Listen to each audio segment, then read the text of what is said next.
The Kremlin says that its ambassador, Anatoly Antonov, had been called back to Moscow as these U.S. ties had reached a, quote, blind alley. Your reaction to what you're seeing out of Russia this evening, this late evening proposal, if you will, from Vladimir Putin to have a one-on-one conversation with the American president in front of both Russian and American publics. What do you make of all of this? Well, it's a pretty dramatic action to recall your ambassador. That's only happened a few times in U.S., Russian, and U.S. Soviet history. So they're trying to make a statement by calling back Ambassador Antonov. But the substance is not going to change. We're talking about the theatrics of U.S.-Russian relations. Guess what? President Biden doesn't want to improve relations with Russia. And guess what? President Putin doesn't want to improve relations with the United States. When they can cooperate, as they just recently did in extending the New START treaty, both governments are going to do so, and I applaud that. But I don't think there's any desire by either the Kremlin or the White House to have a reset in relations and to figure out ways to improve relations. That era is over.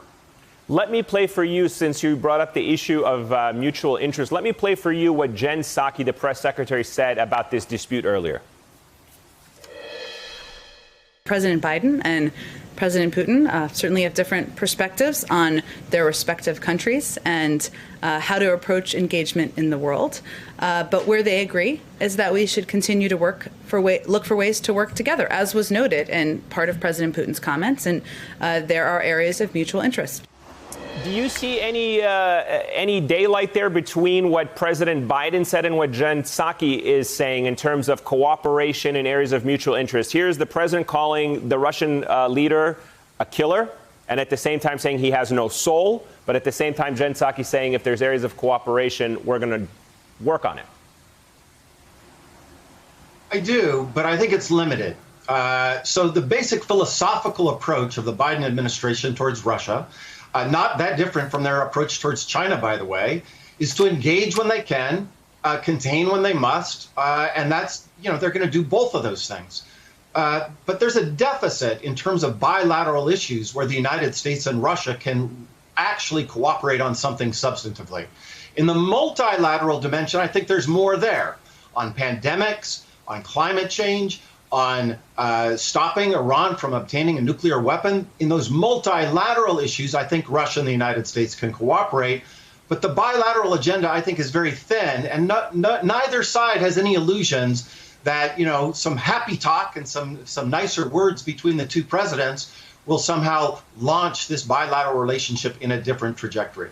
So, Ambassador, when you kind of survey where we are right now in our relationships around the world, are you at all concerned that we have these relationships with both China and Russia that can be at best described as adversarial? Here you have President Biden talking about the Russian leader in these terms. You also have calls by, Republicans and Democrats for the Biden administration to take tougher positions with China. We'll see what comes out of that meeting in Alaska with the Secretary of State. But you have to be looking at this and saying, these are the three biggest superpowers in the world, obviously not equal, but nonetheless influential.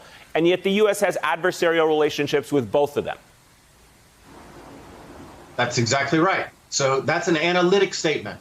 That's not a normative statement. That's the book I'm writing right now, Ayman. In fact, it's exactly about those three powers. And what I would say about that is there are structural tensions between the United States, Russia, and China that has to do with power and also has to do with ideology and regime type. It's not an accident that both China and Russia are autocracies. We're a democracy, and that structurally creates tensions. By the way, we, the United States of America, are also an ideological power. And both Mr. Putin and Mr. Xi know that.